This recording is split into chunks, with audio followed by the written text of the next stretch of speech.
Good afternoon and welcome along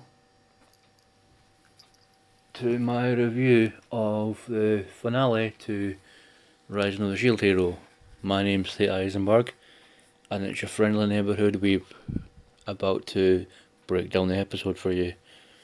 So, coming off the back of the fight in the previous episode between Lark, Therese and Glass. Glass made a point of saying that she is one of the vassal heroes from another world, kind of bringing to the forefront what was probably said in the not comic books, the light novel, bringing on like a subject we can think about while series 2 is being kind of like put together.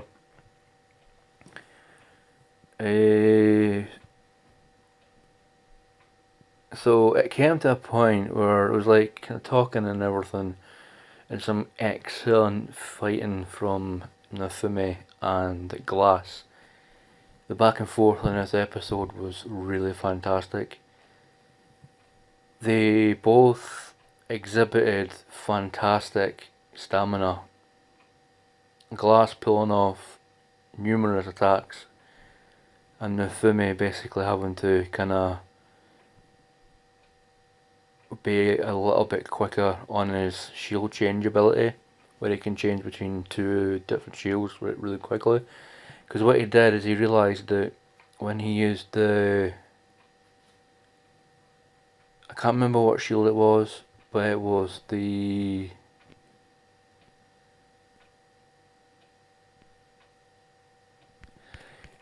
it was the big white one that he got from defeating that wraith thing, like that ghost creature that Glass used against Nafume in the wave that she appeared. Now Nafume came to a point to realise that in this picture here, it looks like he's going home, leaving Raftali and all that behind. But that's not what it is. I think this is basically in his own mind, because he is obviously realising that there must be a reason why he came to this world. Obviously because he was summoned, yes. But there must be like a reason why, and he figured that out. So obviously this is kinda not that great a shot, because I was so excited I didn't want to take too many pictures. Now this here was very good. It was how can I say, this was basically a look at what's happening in Glass's world, because she came with Lark and Therese to their world, the Shield Hero's world, to defeat the Shield Hero, because, and they showed why. This is Glass's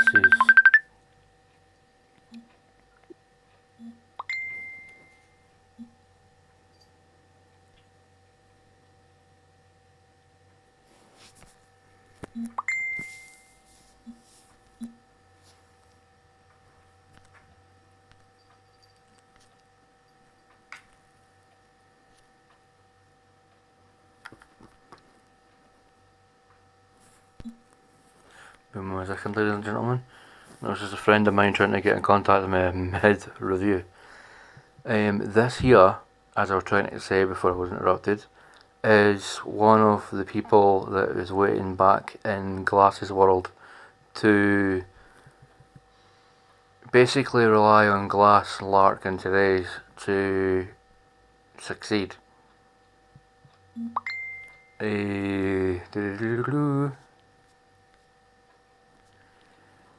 So yes, basically this here is wallpaper worthy, because it's very nice purple tint to the backdrop. I'm just gonna go with the next one.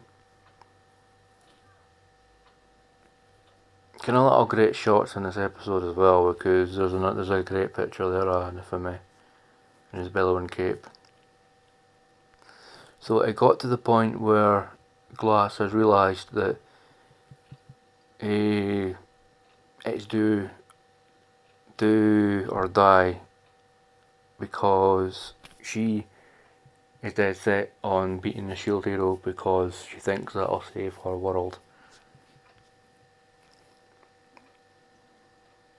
So Nifumi comes to a point where he's like, do I care enough about protecting this world to crush her hope? So basically what he's saying is, has he invested enough time and enough care into the world that he's in to do the one thing he doesn't want to do, stop another hero from saving their world? So it's kind of like a catch-22, because Glass has to beat Nifumi has to beat Glass, and they're at loggerheads all the way through the episode, because Glass mentions, you have to kill me, Nifumi, to end this wave, and he's like, no, I don't want to, because he's not that kind of guy.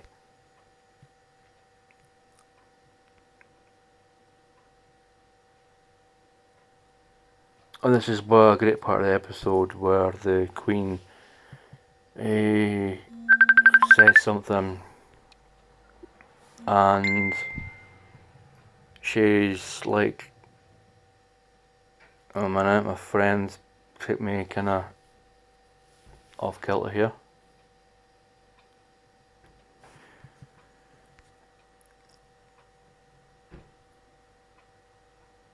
Basically what it is it comes to the point where they have to realise that Nifumi has done a lot for them. And this is them obviously leaving Calmera. I think that's yeah, I'll just leave it on that. Lark basically notices after Glass gets covered in that explosive alcohol stuff that is truly enough. He has to literally go up to Glass and say, right, that's enough, we'll need to go because time's up.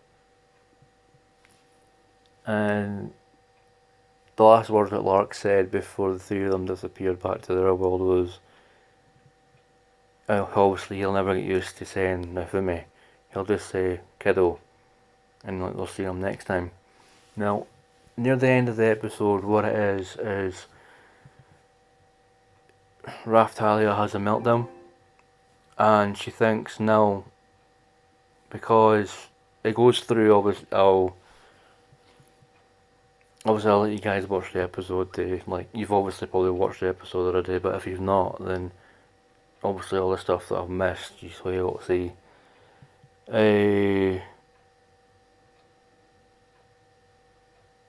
Raftalia breaks down, and she's thinking that Nifumi is doing all this nice stuff because he's getting ready to go back to his own world, and she doesn't like this one bit, because she basically says then and there, right at the very end of the series, I don't want you to go. And she's like crying and kind of grabbing at Nifumi's. This is Joker. I've infiltrated the theater. Grabbing at Nifumi's armor, basically pleading with him while she's in tears for him not to go. And in his roundabout way, he says to her that I'm not going anywhere, because Melty turns around and she says, the Queen has given you the right to be the Lord of Sayet, meaning that technically Nifumi is saying that I'm staying in this world to help you, meaning that Because it flashed to when before he went to the library and he was summoned to this world in the anime. And it was quite cool what they did because they had a version of him how he was before he went to the library and a version of him now. And I tried to get a snapshot of that, but I couldn't quite get a snapshot of it. But yeah, I mean, like I said, that was quite good because he said he wasn't sure what he wanted to do with his life until he came to this world that he's in now, with Raftalia and Philo and all that. And basically, yeah, it's they're just kind of heading off to like Series 2 and all that because they're building up for Series 2. But what I don't like is what the bow hero did to the green-haired lassie. I cannot remember what her name is. She basically was accused of breaking one of the bow heroes, like something that he owned or something. And basically November turned around and basically said, right, I'll help you clear your name because you helped me, the shield hero, with this wave. So basically, yeah, that's them got a new permanent now third member of the party because Melty is going to go back with the Queen to the capital. So they took the three of them, Raftalia, green-haired lassie, Philo, and Nafumi, and that's 4. They went back to the blacksmith and basically introduced the green-haired lassie to him, and obviously helped her sort her out with getting her some stuff and that. And then they obviously went to say it, and the granny was there he says, well, obviously now there's one more person I've got here for you to train. Now I don't know if anyone else noticed this, but there was a book on top of a pile of books that are getting put in the library in the church that was the exact same book that Nefumi came across when he was teleported to this world. But obviously what they do is when Raftalia is freaking out, they show the pages of the book turning, obviously thinking that that's going to be pulling him back to his own world. But what I noticed also with the camera angles is it done it in a way as if to say Raftalia kissed Nefumi. So I mean, I'm thinking, did she kiss him? Because it looked like that's just what she did. And for all intents and purposes, I'm saying that they did. So yeah, happy ending for them too, obviously. Because Raftalia basically smooched Nefumi. Give him a big kiss as a thank you. Because that's the way that it was drawn with the camera angle and all that. Then it wrapped up with all the other people as well. Back in the capital, the Queen was meeting up with the old king, and obviously they're gonna have a powwow and all that about something, like a wee chat about something. And then Mine basically said, I can't believe they gave the devil, the shield, his own domain. And I'm like, shut up.